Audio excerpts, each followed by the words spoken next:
नमस्कार व्यूअर्स, मैं हूं अमीश देवगन और आप देख रहे हैं देश का सबसे लोकप्रिय कार्यक्रम आर पार। गृह मंत्री अमित शाह ने तेलंगाना में सरकार बनने पर मुस्लिम आरक्षण समाप्त करने का बड़ा और खुला ऐलान क्या किया। ओवैसी जैसे मुसलमानों के सो कॉल्ड ठेकेदार छाती पीटते हुए मैदान में कूद पड़े और कहने लगे कि मोदी सरकार नफरत फैला रही है। यानी इशारा साफ है, ओवैसी जैसे नेताओं को आरक्षण जैसे मुद्दों में भी ध्रुवीकरण का एजेंडा चाहिए। लेकिन सियासत चौतरफा है, क्योंकि जब प्रधानमंत्री मोदी ने कहा कि अशोक गहलोत के राज में, गहलोत राज में रामनवमी से लेकर हनुमान जयंती तक मनाना मुश्किल है, तो कांग्रेस को मिर्ची लग गई और कांग्रेस ने कहा कि बीजेपी ध्रुवीकरण का एजेंडा चला रही है। सवाल है कि क्या बहुसंख्यकों की बात करना सेकुलरिज्म के खिलाफ है। लेकिन इसी बीच एक और बड़ी खबर आई है कि 23 नवंबर यानी जिस दिन राजस्थान में चुनाव प्रचार खत्म हो रहा है, उसी दिन देश के प्रधानमंत्री नरेंद्र मोदी वृंदावन में श्री बांके बिहारी जी के दर्शन करने वाले हैं, यानी वासुदेव कृष्ण के द्वार जाने वाले हैं।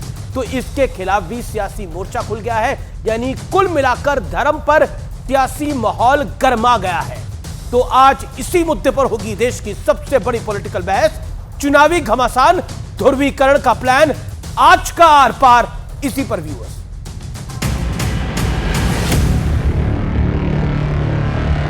आया रे भाया, खूब खाया, एक गांव तो पूरा ही खाया।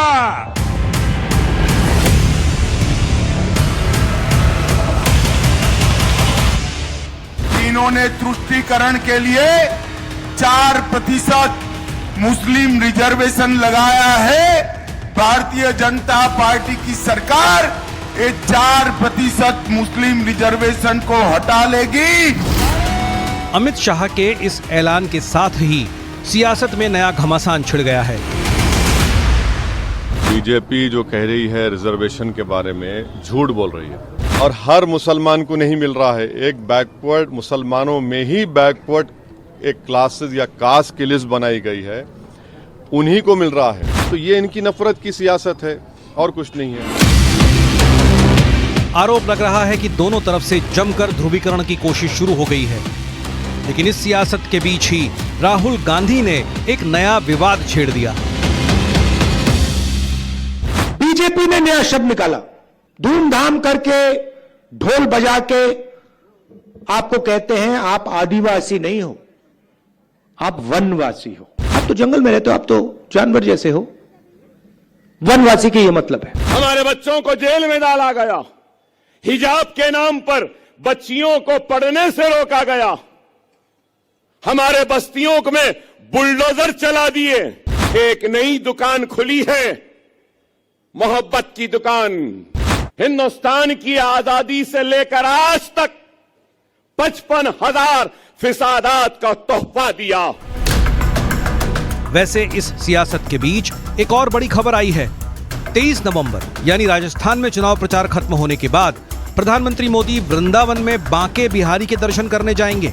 प्रधानमंत्री बनने के बाद ये पहला मौका होगा जब पीएम मोदी वृंदावन में ठाकुर जी के दर्शन करेंगे। ये परिकाष्ठा है अपीजमेंट की। आपकी राजनीति सिर्फ पोलराइजेशन की राजनीति है। आप देश के लोगों को धार्मिक भावनाओं से खिलवाड़ करके चुनाव जीतना चाहते हैं। लेकिन आज सबसे बड़ा सवाल है कि क्या सबकी चुनावी नाव ध्रुवीकरण वाले दांव पर अटक गई है। आज इसी पर होगी देश की सबसे बड़ी बहस, चुनावी घमासान, ध्रुवीकरण का प्लान। और अब वक्त है व्यूअर्स आर पार के सुप्रसिद्ध विश्लेषण का। आइए बड़ी बॉल पर चलते हैं और देखते हैं चुनावी चाल में ध्रुवीकरण वाली टाल का विश्लेषण। गृह मंत्री अमित शाह तेलंगाना जीते तो मुस्लिम आरक्षण समाप्त कर देंगे। असदुद्दीन ओवैसी बीजेपी नफरती एजेंडे में जुट गई है। प्रधानमंत्री नरेंद्र मोदी गहलोत राज में रामनवमी हनुमान जयंती मनाना कठिन था, मुश्किल था। तेलंगाना में कांग्रेस ने जारी किया है अल्पसंख्यक घोषणा पत्र, यानी तेलंगाना में कांग्रेस का जो घोषणा पत्र है उसमें अल्पसंख्यकों के लिए बहुत कुछ है, ऐसा पॉलिटिकल पंडित कह रहे हैं। मैं बढ़ता हूं आगे। योगी आदित्यनाथ कन्हैयालाल की हत्या यूपी में होती तो क्या होता आपको पता है। जयराम रमेश ध्रुवीकरण की राजनीति कर रही है भारतीय जनता पार्टी। योगी के इस बयान पर बोले कांग्रेस। दूसरी तरफ राजस्थान के 9 जिलों में अल्पसंख्यक हॉस्टल का प्लान है और ऐलान भी करा जा चुका है। बीजेपी एक खास वोट बैंक को लुभाने की कांग्रेस निरंतर कोशिश कर रही है। तो हनुमान जयंती और रामनवमी के जुलूसों तक से यहां तक बड़ा सवाल, क्या बहुसंख्यकों के मुद्दे को उठाना क्या कम्युनल एजेंडा है? और अगर आप अल्पसंख्यकों की बात करेंगे तो वो सेकुलरिज्म है। ये एक मूलभूत सवाल है।